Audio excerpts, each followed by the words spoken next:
All right, so shut it off. I'll let it cool for a minute. Let the oil drain back down into the pan, because I am going to be doing plugs wire, so I kind of want it to get cold, but at least I got that oil warmed up because I'm going to do the first thing. But one of the first things I'm going to do, but I want to gain access to the back of the engine where the distributor cap and rotor are. So first thing I'm going to do is take this thing off. You got 3 clips there. The lid connects to throttle body by that big ass clamp. Let's see if I can set you guys up.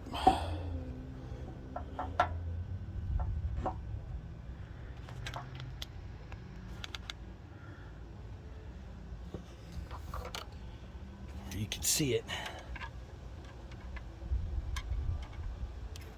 You can use, I do believe, 8mm socket and ratchet or flat blade screwdriver. I'm using a flat blade screwdriver, your choice.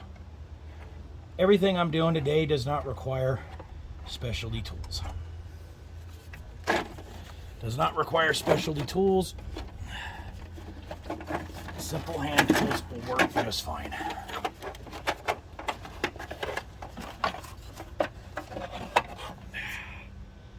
Oh yeah, and you got your fresh air breather hose on this side. You can just pull that off, pull the lid off.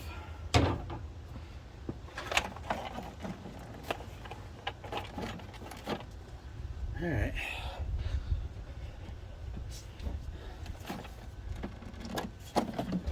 And then you can just pull that out. Ooh. That's going to need to be cleaned and replaced. Well, the housing cleaned, filter replaced. I got a new filter for it. You guys saw that. Oh.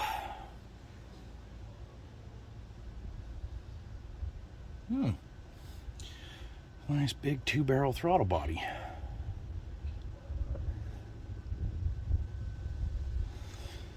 Well, that's going to be interesting.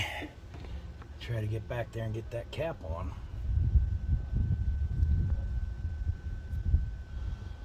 Oh yeah.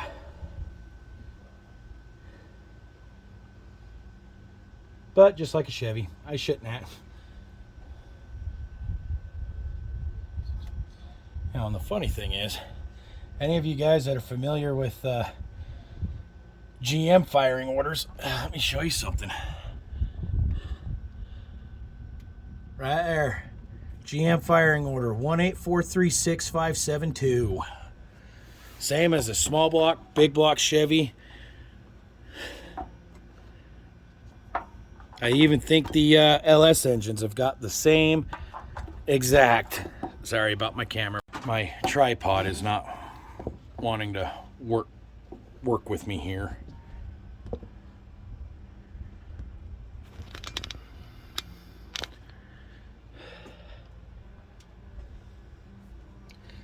But yeah, that's going to be interesting. Is getting back there. Get that cap and rotor off.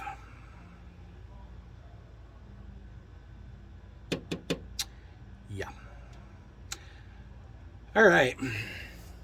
Now there's going to be a lot of redundancies here. I'm not going to go through the whole process of showing you guys removing 8 spark plugs and redoing wires and things like that.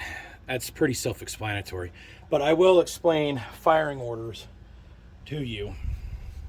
A lot of people, at first I was like the same way, where I needed a diagram telling me where exactly each cylinder goes on the cap.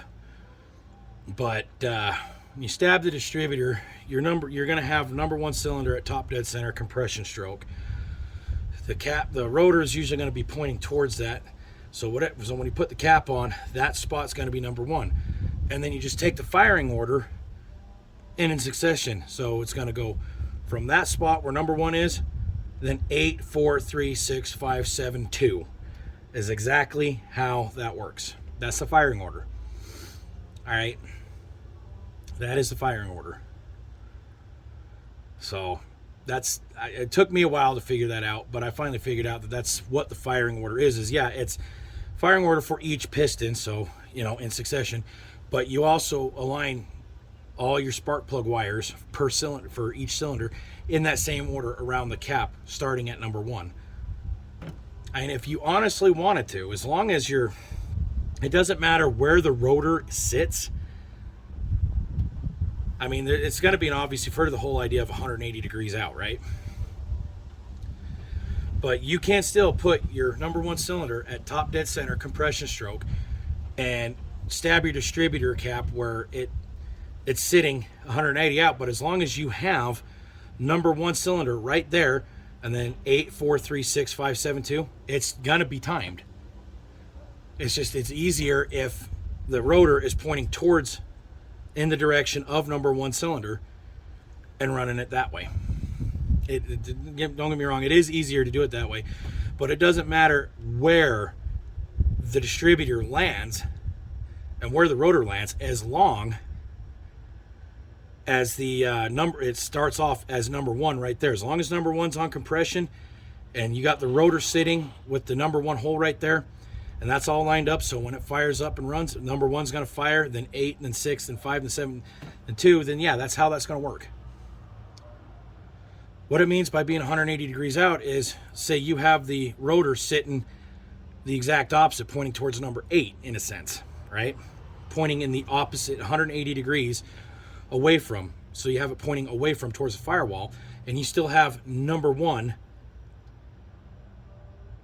over here on this side of the cap instead of over on the other side by the firewall. So you have it on the engine side. Well, now you're 180 degrees out. And a lot of people think in that case, and you can do this, pull the distributor back out, rotate it 180 degrees, stab it back in. Well, what you can do is just simply change your wires around and put number 1 right there and run it around.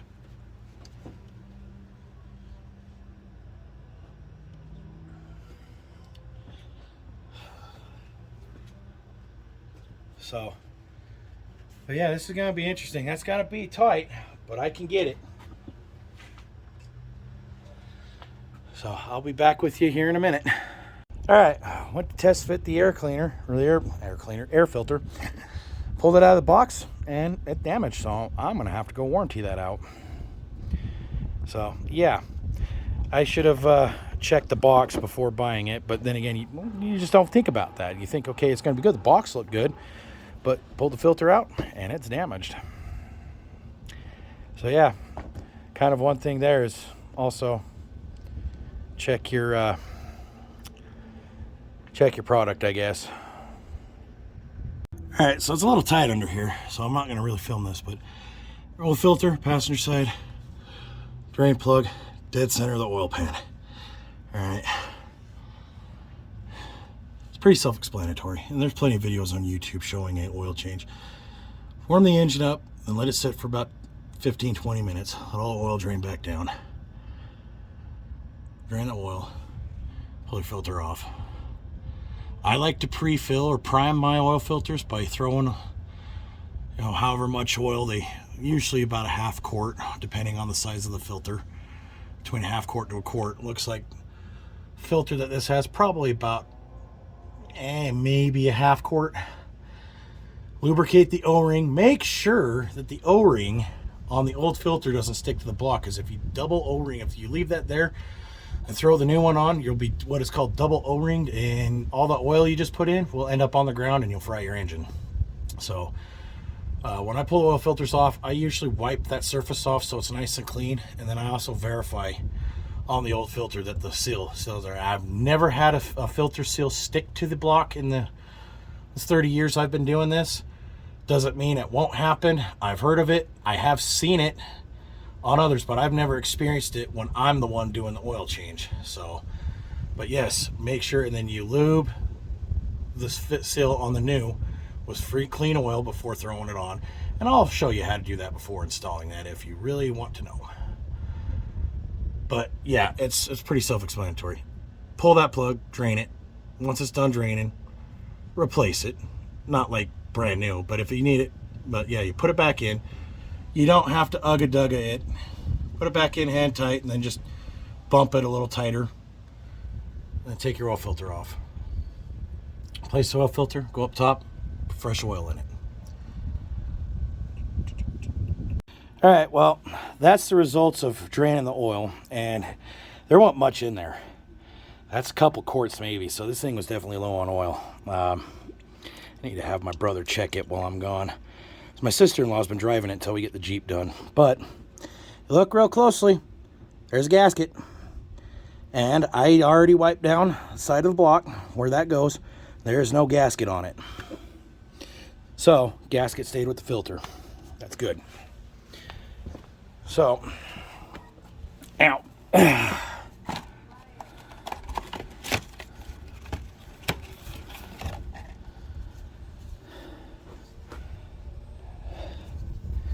So now, I'm going to take, and I usually do this with the 1 quart jugs. I prefer this way.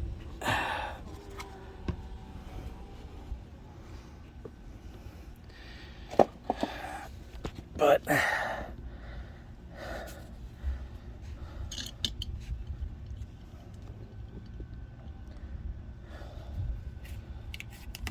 pardon the light, I'm using sunlight here.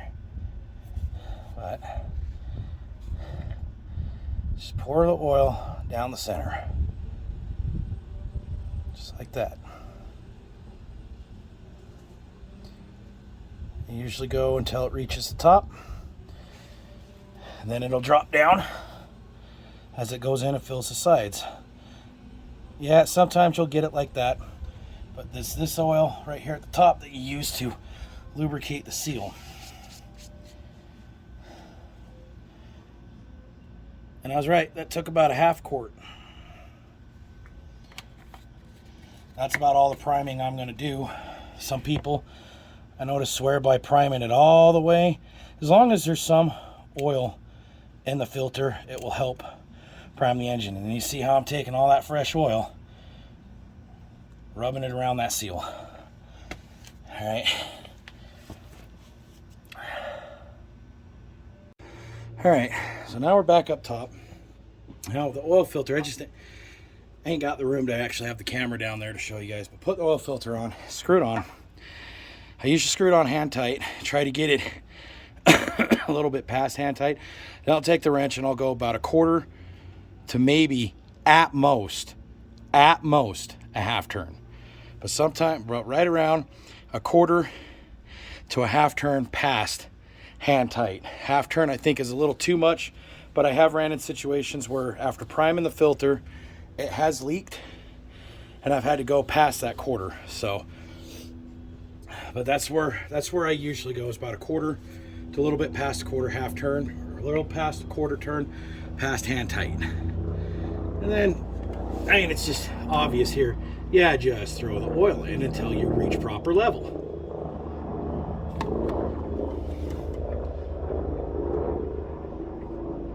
And this is where you also want to make sure that you put your drain plug back in, because you go to start pouring oil and then your drain plug's out. I've heard of professional mechanics that are doing YouTube now that have made that mistake. They forgot to put the drain plug back in.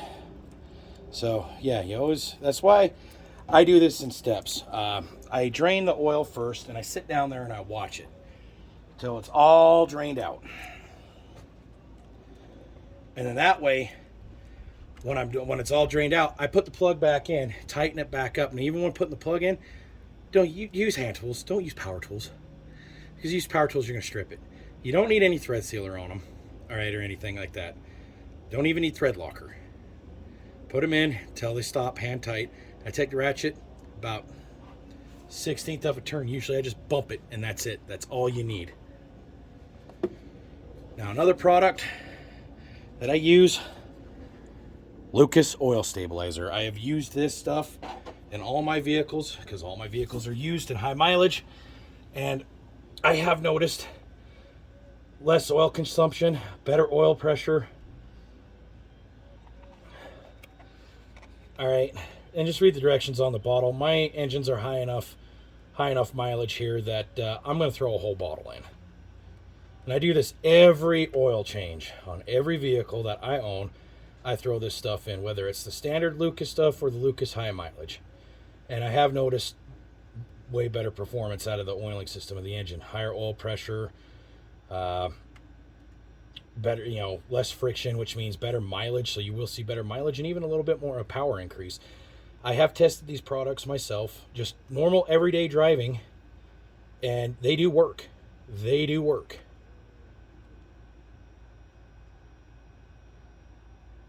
It's like engine honey.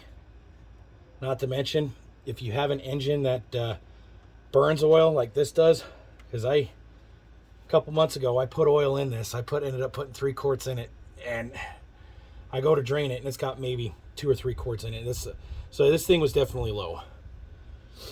And I had the same problem with my Chevy, as an example, where it was consuming a lot of oil.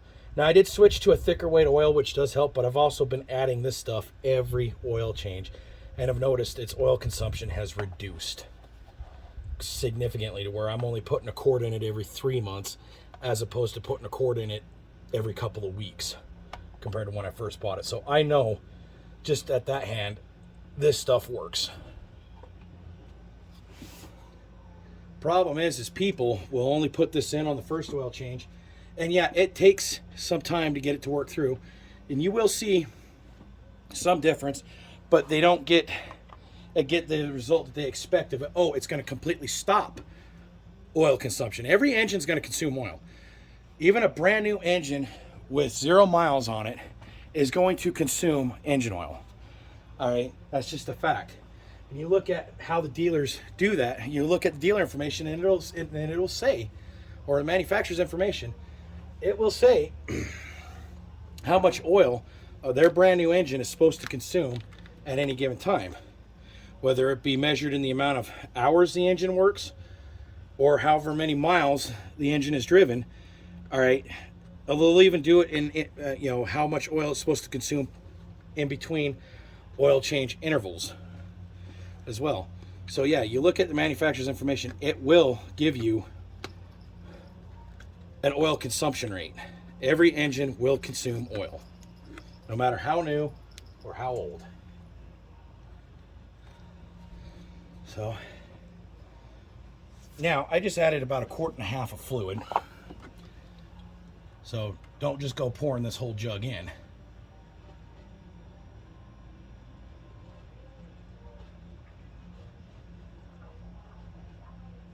See, I put 1 quart in there, and because the Lucas stuff is thicker than the oil, I'll have it sit on top of the oil that's already in the pan, and then I'll put oil on top of it so it actually mixes properly, or mixes good upon initial startup. All right, so put about 3 quarts in.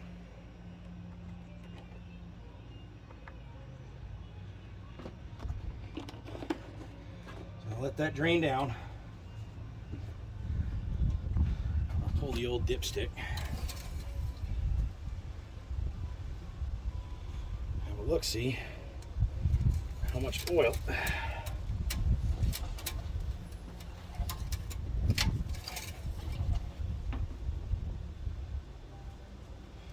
I can go another 1/2 quart more.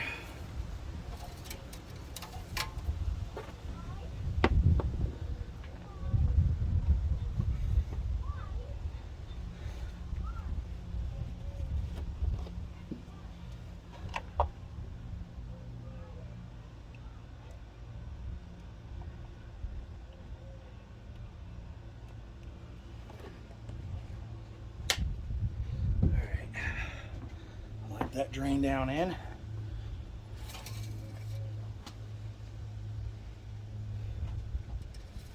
Put that back down in there. And we're right at the top. Hey, right at the top.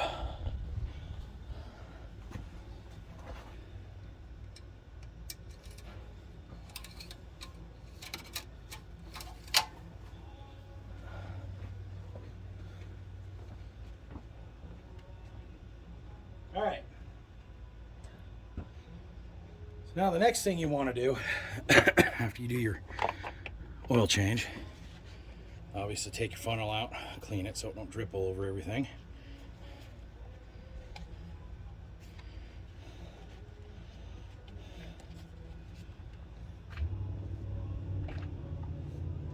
I need more rags.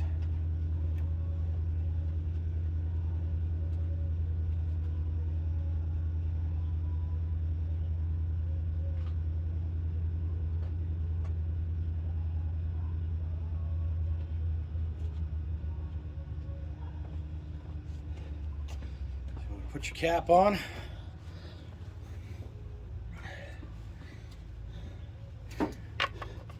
I'm just going to fire the engine up. Make sure it gets oil pressure. Check, make sure that filter's not leaking.